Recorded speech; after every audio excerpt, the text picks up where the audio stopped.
पर साथ में कॉम्प्लिकेशन भी होने की चीज होती है। फिर पाया गया अगले 10 सालों कि क्या हम कोई ऐसी चीज इजाद कर सकते हैं कि जिससे ये सारे कॉम्प्लिकेशन थोड़े से कम हो जाए और बेसिक ब्लॉकेज जो है हार्ट का वो ठीक हो जाए। और फिर 1977 में विश्व में डॉक्टर एंड्रियास मुनजिंग ने पहली बार स्विट्जरलैंड में एंजियोप्लास्टी किया। तो he is basically the Janak, the father of angioplasty across the globe 1977। बहुत पुरानी बात नहीं है, अभी 40 साल 50 साल की बात है।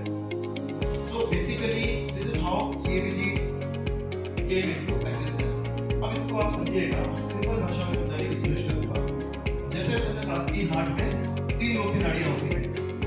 ये एक नाड़ी राइट साइड की, ये लेफ्ट की 2 नाड़ियां, ये एक यहाँ पे और एक यहाँ पे। ब्लॉकेज इसमें 2 जगह पे है, एक यहाँ और एक यहाँ। कैसे सीधे दूसरा ग्राफ यहाँ से लेके यहाँ तक आ गया और तीसरा ग्राफ यहाँ आ गया। इन दोनों में समानता है, ये ग्राफ डिफरेंट है। ये लाल कलर का है, वो ब्लू कलर का है। क्यों दिखाया गया है ऐसा? क्योंकि रेड कलर वाला जो ग्राफ है वो चेस्ट का ग्राफ है। इसको समझिएगा, बड़ी अच्छी चीज है। बाईपास करना कैसे करना, कौन से ग्राफ लगाना, किस पेशेंट में कौन सा ग्राफ लगेगा, ये सारे प्रश्न हमें अपने डॉक्टर से हमेशा करने चाहिए। मेरे आज भी 15 या 20% से ज्यादा मरीज मेरे से बाकी चीजें पूछते ही नहीं है, जो मुझे लगता है कि उनको पूछने का हक है और उनको पूछना चाहिए। एंजियोप्लास्टी किया मैंने तो कितने स्टेंट्स लगाए, कौन सी आर्टरीज में लगाए और उसका लॉन्ग टर्म रिजल्ट क्या हो सकता है, वो रेड कलर वाला जो है वो चेस्ट का ग्राफ है, यानी कि छाती का ग्राफ। ब्लू वाले ग्राफ मतलब वीनस ग्राफ है, जो पांव से आते हैं। आपने कई बार देखा होगा बाईपास में लंबा सा कट होता है, दोनों पांव में या एक पांव में, वो वेन का रहता है। भाई छाती का ग्राफ आप 1 या 2 ले सकते हैं, लेकिन ग्राफ्टिंग की जरूरत अगर पड़ रही है आपको 3 या 4 की, तो कहां से लाओगे? आपके पास में 2 ही है, तो आपको फिर वेन्स की जरूरत पड़ती है। अब आर्टरी और वेन में डिफरेंस क्या है? देखिए, ये सारी चर्चा मैं क्यों कर रहा हूँ, क्योंकि हम जिस केस पे आएंगे ना, वहां पर हम फंसे हुए होंगे। अभी हम जब डिस्कस करेंगे ये निर्णय लें या ये निर्णय लें और क्यों लें, ये बहुत महत्वपूर्ण था जब पेशेंट हमारे पास में बिल्कुल सिक कंडीशन में थे। इसमें सिर्फ प्रभाव मिलेगा, अगर कहीं ब्लॉकेज आ गया तो वेन्स का प्रभाव मिलना थोड़ा सा कठिन होगा। तो वेन्स में आप बात कीजिए, अगर आर्टरीज बिल्कुल ब्लॉक है, ये वाली नाड़ी अच्छी चल रही है, ये वाली नाड़ी लंबे समय तक बंद है, और अगर ये नाड़ी यहीं से 100% बंद होकर के आए, तो यानी कि राइट साइड का जो ग्राफ है वो हमारा कंप्लीट। सो पेशेंट जो बात कर रहे हैं इनके बारे में, 2006 में उनका बाईपास हुआ, 2016 में उनका राइट साइड की नाड़ी का ग्राफ जो है पांव से लिया गया था, वीनस ग्राफ, उसमें ब्लॉकेज था 80-90%। अगले 14 साल अच्छे थे। अभी कुछ दिनों पहले उसी नाड़ी का जिसमें 90% ब्लॉकेज था, जिसमें एंजियोप्लास्टी हुई थी, वो 100% ब्लॉकेज थी।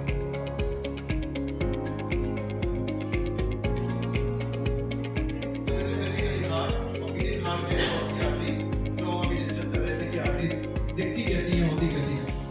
तो just see, this is the vessel. इसका कट सेक्शन आपको दिखा रहा है, जिससे कि आपको समझ में आए ब्लॉकेज कैसा होता है। Something like this. अब ब्लॉकेज है, लेकिन ये ब्लड सेल्स इसमें से निकल रहे हैं। Can you see that? ये ब्लड फ्लो, ब्लड का बहाव हो रहा है।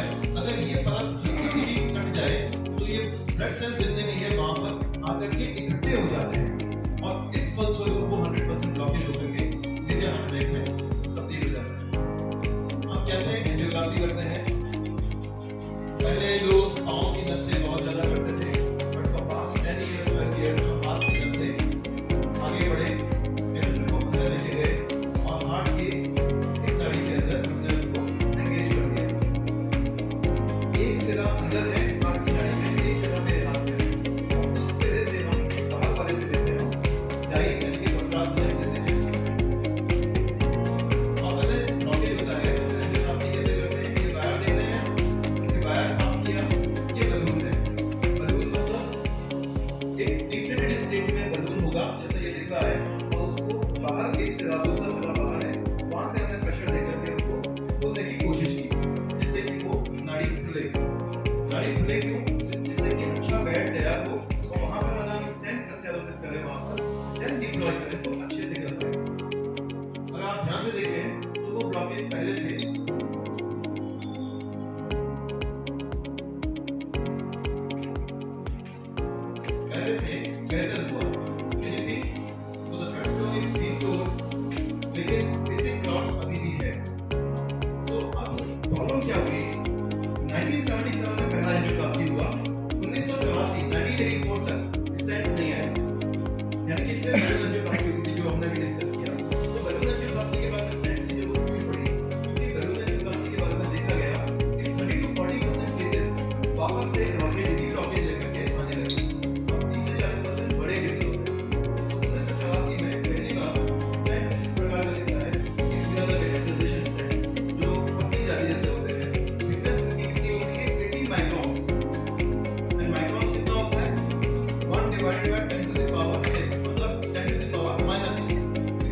एक बार वायर पे नीचे जाते हुए, तो ये ट्रैक होता है बड़ी मुश्किल से हुआ।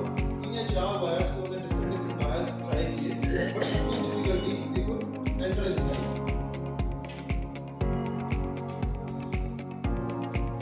यहाँ होने के बाद फिर we to combo section which is this.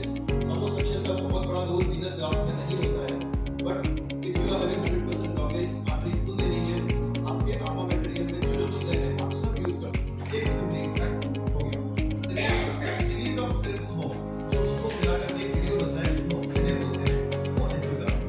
तो एंजियोग्राफी इज डायग्नोस्टिक टेस्ट, जांच प्रक्रिया है टू नो कि नाड़ियों की स्थिति क्या है, ब्लॉकेज है या नहीं है उसमें, अगर है तो कितने हैं और कहां पे, वो डिसाइड करेगा कि आगे का हमारा क्या रहेगा। इस तरीके अगर ब्लॉकेज कम है तो वही उससे हो सकता है कि मेडिकेशन कर देगा। ब्लॉकेज ऐसे हैं कि एंजियोप्लास्टी हो सकती है, फिर इसको एंजियोप्लास्टी। ब्लॉकेज इतने ज्यादा है कि एंजियोप्लास्टी संभव नहीं है तो बाईपास। और कई बार ऐसी स्थिति भी होती है कि ब्लॉकेज इतने ज्यादा है कि ना तो हम बाईपास कर सकते हैं ना एंजियोप्लास्टी, दवाइयां ही विकल्प होता है। तो एंजियोग्राफी क्या है? एक जांच प्रक्रिया है।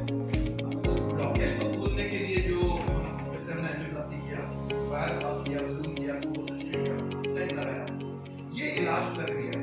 ये ये सीरियस कंडीशन में सांस फूलती है, ठीक है, परिचायक हो सकती है, ठीक है, पर ये बेग सिम्टम्स होते हैं। तो what you need to do, you have to get your regular test done to test echo and it's required treatment test. Treatment test 80 से 85% केसेस में वो आपको इंफॉर्मेशन दे देता है।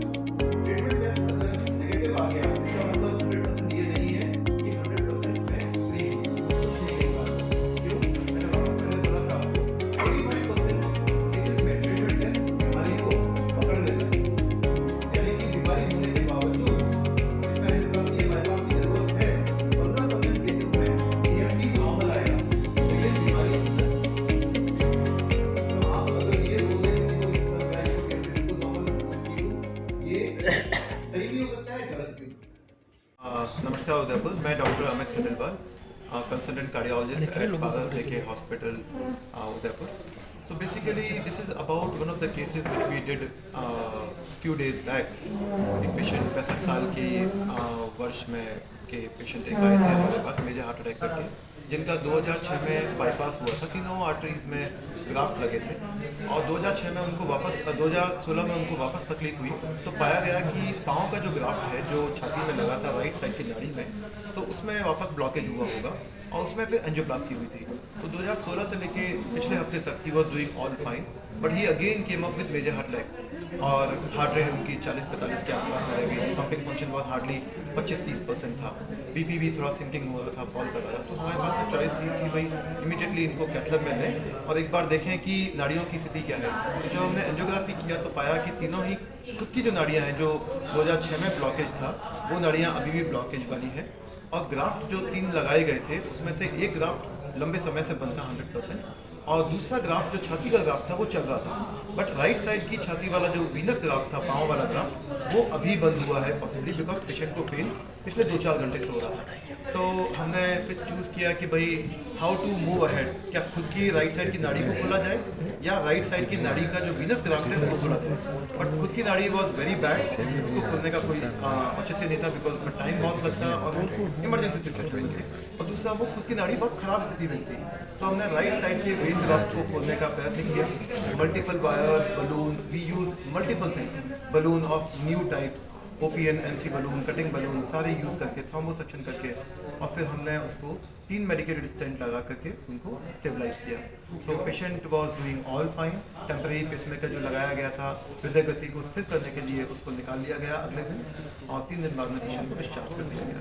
सो what we want to convey through this is, जरूरी नहीं है कि एंजियोप्लास्टी हमारी खुद की नाड़ियों की ही हो। एंजियोप्लास्टी हमारी कई बार हाथ या पाँव की नाड़ियों की या ब्रेन की नाड़ियों की भी होती है और कई बार बाईपास ग्राफ्ट जो होते हैं उसकी भी होती है। So it is a challenging situation but one has to be very cautious. तो आप लोग सभी स्वस्थ रहें ऐसी कामना के साथ। ठीक सर, थैंक यू।